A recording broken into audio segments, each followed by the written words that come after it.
वन्दे ब्रह्मपुराधिपं श्रीसहजानन्दं च मूलाक्षरम्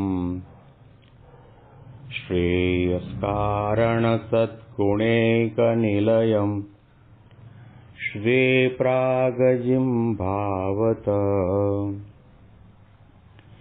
ब्रह्मोपासनधारकं गुरुहरिं यज्ञं तथा योगिनं प्रीत्येवं प्रमुखं महन्तमनिशं श्रेये स्वरूपं मुदा। મહિમાનો મહિમા પ્રવચન માળામાં આજે 23મી સપ્ટેમ્બર 2025 મંગળવારના દિવસે તમામ સંતો હરિભક્તોને મારા સાષ્ટાંગ પ્રણામ. જય સ્વામિનારાયણ. હેપી વચનામૃત દ્વિશતાબ્દી મહોત્સવ. હેપી પ્રમુખ સ્વામી મહારાજ શતાબ્દી મહોત્સવ. ગરડા અંત્યના 26મા વચનામૃતમાં શ્રીજી મહારાજ સામે બેઠેલા સંતો હરિભક્તો અને આપણને સૌને પોતાને શું ગમે છે અને શું નથી ગમતું એના અનુસંધાનમાં સમજાવી રહ્યા છે, કહી રહ્યા છે. મહારાજને અહંકાર નથી ગમતો. એ અહંકાર ભક્તિપણાનો હોય કે ત્યાગપણાનો હોય કે વૈરાગ્યપણાનો હોય, બ્રહ્મપણાનો હોય, સમજણનો હોય, વર્તમાન પાડ્યાનો હોય કે એવા જે પ્રકારના અહંકાર છે મહારાજ કે એ અમને ગમતા નથી. પછી બીજી કલમ મહારાજે લખી કે અમને દંભ નથી ગમતો. પોતાના આધ્યાત્મિક જીવનની અંદર બહુ જ ઓછા પ્રમાણની અંદર ભક્તિ હોય કે ધર્મપાલન હોય કે નિશ્ચય હોય તો પણ પોતાની મોટપ વધાર્યા સારું, બીજાની આગળ મોટી મોટી બડાઈની વાતો કરે એ દંભ કહેવાય. એવો દંભ અમને ગમતો નથી. પછી ત્રીજી કલમમાં મહારાજે કહ્યું કે પોતાને અને ભગવાનને જે અભેદપણે ભજે તે પણ નથી ગમતું. ભજન ભલે કરતો હોય, તપ કરતો હોય, વ્રત કરતો હોય, માળા કરતો હોય, સાધના કરતો હોય, પણ ભગવાનની સાથેની ઉપાસનાનો ભંગ થતો હોય અને મનમાં એવી ગાંઠ વાળીને બેઠો હોય કે અહમ બ્રહ્માસ્મિ, હું બ્રહ્મ છું,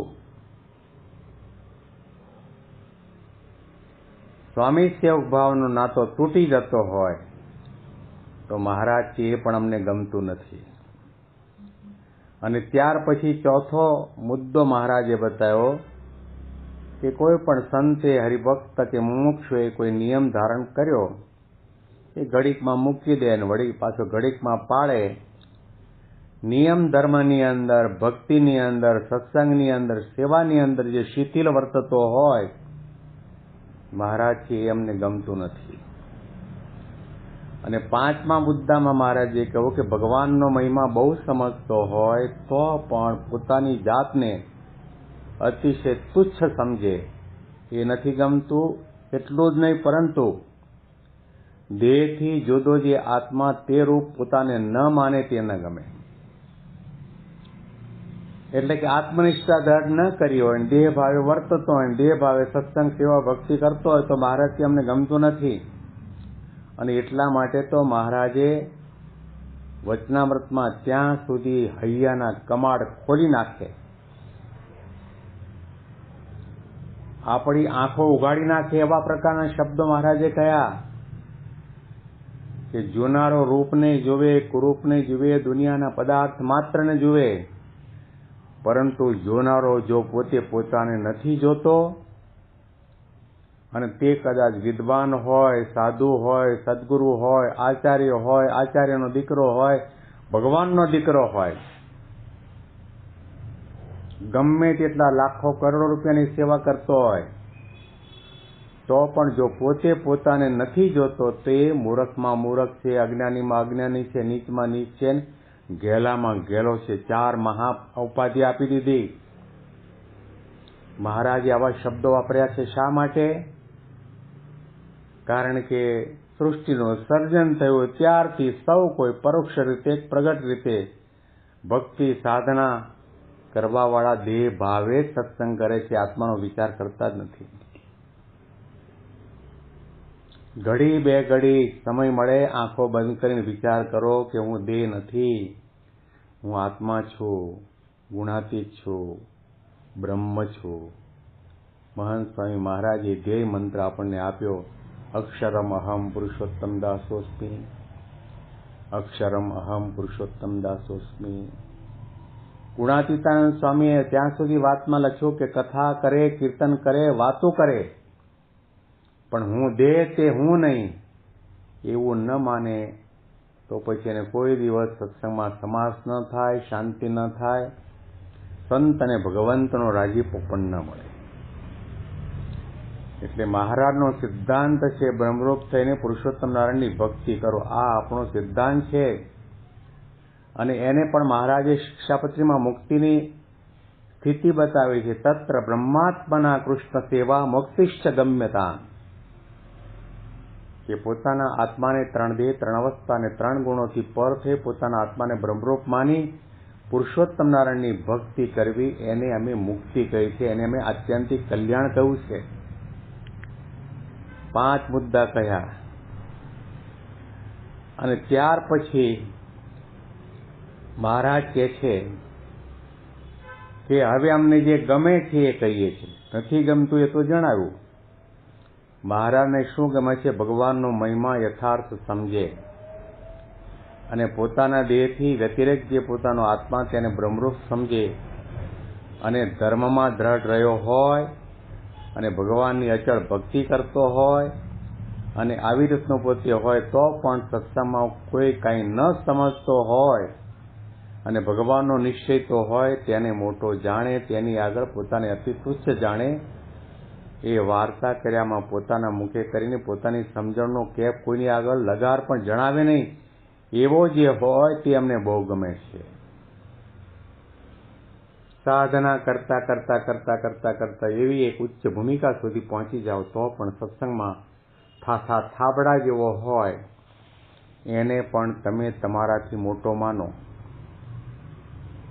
એનો પણ આદર કરો, એનામાં ઓછાતતા પ્રમાણમાં નાના મોટા આધ્યાત્મિક ગુણો હોય એનું દર્શન કરો.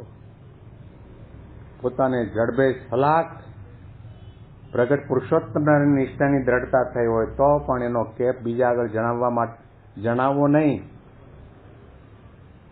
જણાવવાનું મન ક્યારે થાય છે કે આપણને લોકો માને, પૂજે, આપણી વાહ વાહ કરે એટલા માટે.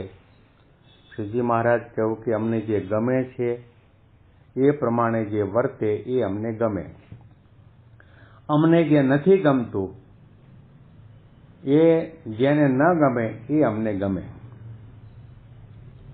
આ ભગવાનના ભક્તની વ્યાખ્યા છે.